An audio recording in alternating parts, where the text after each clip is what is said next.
Publishers have learned the cheat code for success. Take a classic, pretty it up, and watch the rabid fans throw money at them. Innovation is out and remakes are in. But instead of being a grumpy old coot and complaining about it, I've decided to take a much more passive-aggressive approach. You want to remake games? Well, let's do it properly. Bioshock came out in 2007 and is widely regarded as one of the best games of all time. But that was then, and the old girl is showing her age and could definitely use some gene splicing to get with the times. And since there have been some unsubstantiated rumours about a remake, that's what we're going to be doing. I'm the Resident Gremlin, your Resident Gremlin, and today we're remaking Bioshock 1. Before we go on, we need to lay out some ground rules. We will be focusing on the mechanical side of the game, specifically gameplay and story elements. I'm not going to mention graphical or UI improvements because that's a given. Any changes suggested need to be meaningful, so no "make the man green" nonsense without value. The game must be as true as possible to the original. No completely rewriting everything and entirely changing genres. Can't make a puzzle platformer into a psychological horror, no matter how funny that sounds.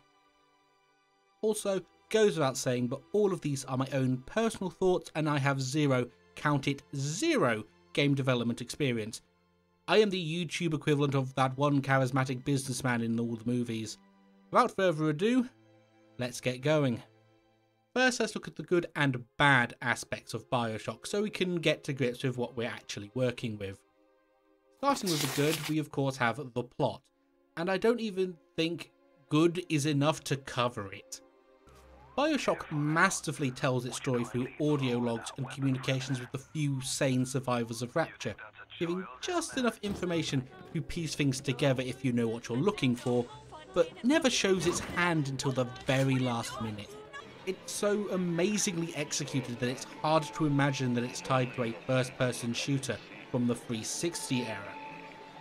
That being said, I do wish there were more people that weren't just dead, but that's what happens when there's an armed revolution in the fish tank. Secondly, the setting. Rapture is absolutely iconic, like real iconic, not the Ubisoft iconic. The slowly leaking city is a great bit of environmental storytelling, echoing the carnage that led to its downfall, as well as being a neat little visual metaphor for the purely capitalistic society. My only gripe is that there isn't more to explore.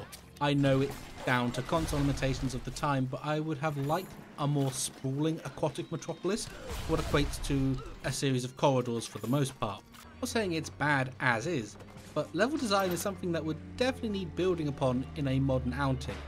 I'd also like it if it had more of a horror bend to it, seeing as the whole setting is near perfect for it. But that'll change the genre a bit too much, and that's not what we're here for. Now, that doesn't sound like a lot on the good side. However, when you realise that is the skeleton of the game, it's actually a significant chunk of the game that's good. Great even. Bioshock is a game that most definitely is carried by its story, and that's reflected in the fact that most of the issues are mechanical. The issues can be broken down to 4 main sections: the combat, the enemies, the morality system, and the end game. Let's go through it in order. The combat. I need you to remember something very important. Bioshock is a very old shooter. It doesn't have all the bells and whistles of modern titles, and the gunplay is passable if somewhat basic, boiling down to unloading into enemies until they die. But that's where plasmids come in. Plasmids are of course the weird superpowers that the game offers that can be used to augment your combat with various effects, freezing enemies so they can be shattered, launching enemies into the sky with a well-placed trap, or at least it should, but unfortunately Electra bolted this and turns the already meh combat into a stun headshot fest that can carry you through to the end of the game. And even after that, most of the other plasmids are either generally bad or just get rendered obsolete by the existence of the chemical thrower. So to fix this, we'll need to do the following. 1. Make the gunplay more interesting, and 2. Make the plasmids more enticing to use. To that end, I suggest the following changes. Change 1, more interactable. Bit of a weird one, but it would honestly be great if there were more options for using plasmids in combat, outside of just blasting enemies with them directly. See, the game already has pools of water you can electrify and oddly out of place oil spills to ignite, but that's about it. You'd think a decaying subaquatic city would be falling apart a little bit more, so I propose more. Exposed generators that explode if electrobolt or shot enough. Leaking gas pipes that you can incinerate to create impromptu flamethrowers. Maybe even some leaking water pipes or waterfalls that could be frozen for makeshift cover. And for a wildcard option, make the glass tunnels between areas destructible. Not so much that you're literally making it impossible to get where you need to go, but being able to blast holes in the tubes to blast high pressure seawater into some poor bastard's face. Make the world a little more real rather than admittedly amazing set dressing. Change 2. Plasmid overhaul. Now I say overhaul, I mostly mean making them more in line with how they are in Bioshock 2, where upgrading them grants additional effects rather than making them linearly stronger. Arcing lightning, flamethrowers, the 8th plague of Egypt. But also something a little extra. The game has a system of special ammos for each gun that are designed to be effective against different enemy types. However, it feels weirdly cumbersome and honestly feels like it was included to validate the existence of the U-Invent stations. What I suggest is scrapping these additional ammo types and instead replace them with plasmid augmentation, wherein you can activate your currently equipped plasmid while you have your weapon out, and it imbues your shots with additional effects depending on the plasmid. Here are a few examples. Incinerate to create incendiary rounds for unarmored enemies. Sonic boom so that you can blast enemies flying with a shotgun. Make the pistol and machine gun armor piercing, or turn a grenade launcher into a veritable rocket launcher. And just for the wrench only weirdos, allow you to imbue the wrench with elemental statuses as well, because we've all wanted to punt the Big Daddy into the stratosphere. There would obviously have to be a lot of consideration put into balancing these changes, because it's adding a whole new dimension to combat, but I imagine it would be doable. We would have to do away with the ammo crafting obviously, but we could repurpose the crafting resources for weapon upgrades, if not outright get rid of them entirely. Never really been a huge fan of oddly tacked on crafting systems. Now that we've made the gameplay more fun at the cost of further balance issues, let's move on to the enemies, which we will also cut into smaller chunks because it's the most disappointing aspect of the game, apart from the one that's more disappointing. First off, we have the splicers, and good lord this is a letdown, because one of the primary plot points of the game is rewriting DNA to give you funky powers. But you have been down here for all of 5 minutes before you start shooting lightning from your extremities. Meanwhile, the splicers have likely been juicing this slug goo for 5 years, and out of all 5 variants you fight, only the Houdini splicers have actual powers. Like, are they not allowed to use the superpower vending machines? If they have been playing with the gene splicing MacGuffin, why do they all look like disfigured people and not horrifying monsters? I mean, something called a spider splicer, I expected a Spider-Man, not Hook Hands McGee. So what I suggest is making the splicers actually spliced. Add in the brute splicers for 2 for some Unga Bunga enemies. Make the nitro splicers pyrokinetic and more splody. And of course, spider splicers being actually spidery. I mean, lead heads and thuggish can be the same, don't have to go overboard on all of them. Someone has to be the bottom feeder, right? Secondly, let's look at the mini-boss enemies. Following on from the splicer issues, the splicer mini-bosses are actually just awful for the most part.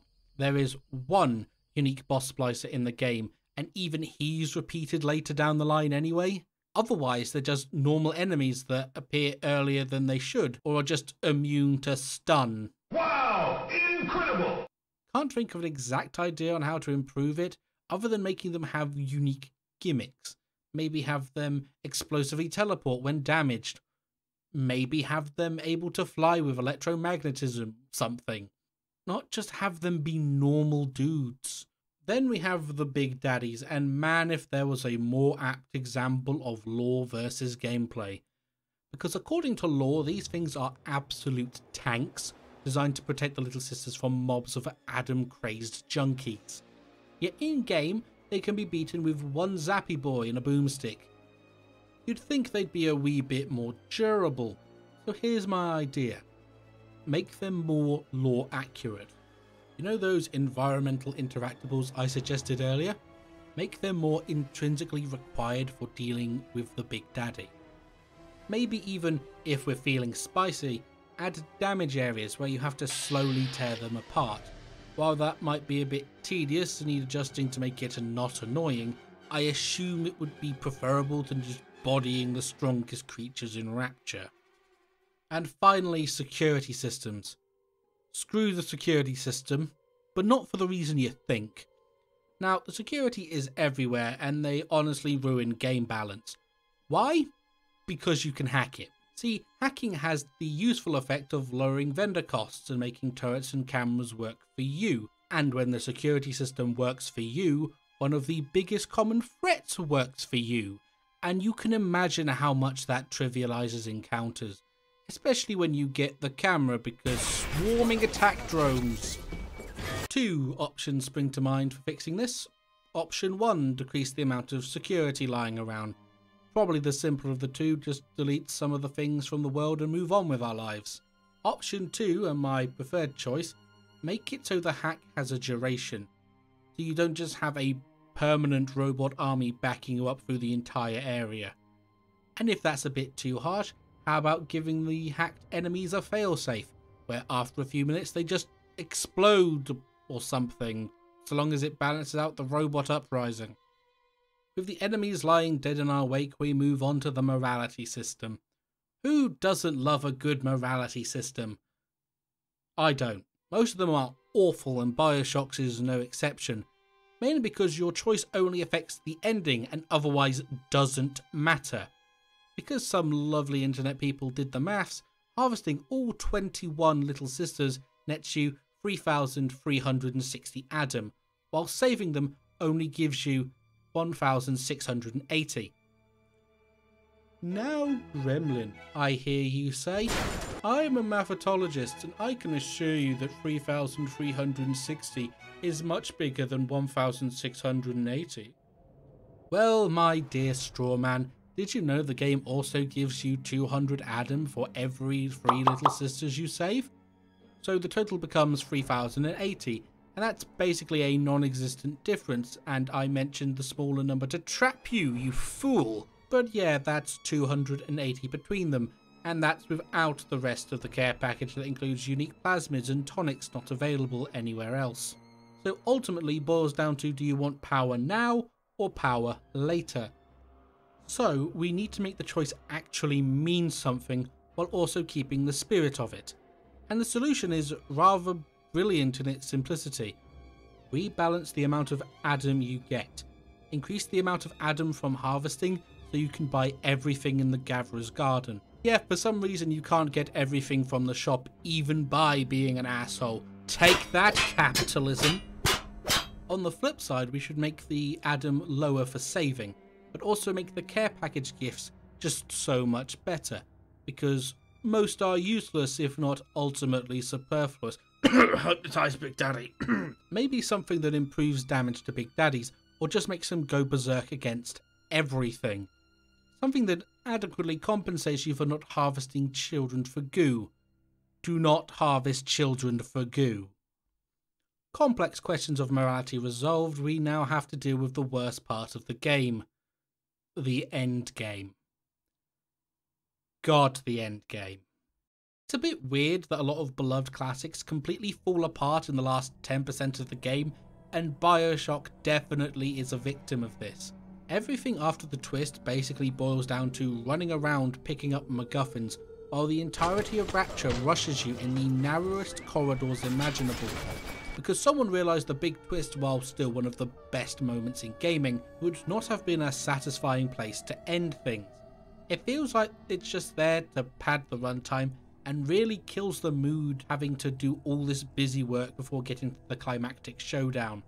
especially the section where you have to collect all pieces of the Big Daddy's suit. Screw that gauntlet. So I propose the following to streamline the entire thing. Rather than running around getting the antidotes, have it so you only have to get one found in Fontaine's apartment through a gauntlet of traps and enemies. Rather than running around collecting Big Daddy parts, turn it into an on-rail section, kind of like the strogification process in Quake 3. And of course, swap out the little sister escort section for a straight shot to the boss. Speaking of, anyone who knows. The final boss of Bioshock is the most disappointing thing in the whole game. Fontaine has juiced up on all the adamant plasmids he could possibly get his hands on, which is a lot considering he mass-produced the stuff. So why is his boss fight so bad? All he does is shoot slow-moving projectiles and shoulder tackle you. The real threat in the fight isn't even him, it's the ads he summons each phase. And why does he look like a contender for the title of Mr. Universe? With all the gene-altering slop in his veins, I'd expect something more akin to late-stage Birkin, not Mr. X in a Speedo.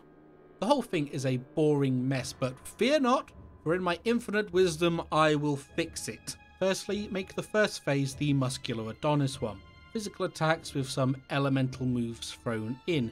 Basic stuff, but the fun starts in phase 2. Instead of draining him of Adam, we just flood him with it, which means we can go a bit crazy. Second phase, his body just begins deteriorating, monstrous appendages start forming and his attacks start getting less refined, throwing bits of the arena around, massive blasts of fire and lightning flying all over the place. Phase 3, and we can really throw caution to the wind. He becomes barely distinguishable as human, like a massive flesh blob, and have him lose all conscious control of his powers. Make this crap apocalyptic. If we felt inclined, we could make him immune to most plasmid effects and have it so you have to drop the ceiling on him, or maybe just use his roid machine to reverse the process, draining all the Adam and making him just a flesh puddle on the floor. It would be utter chaos, but I swear to you it would be preferable to the draft version of Senator Armstrong. And that concludes what I'd do to Bioshock if it were being remade. However, there is one hell of an elephant in the room that kind of puts the kibosh on a remake. The twist.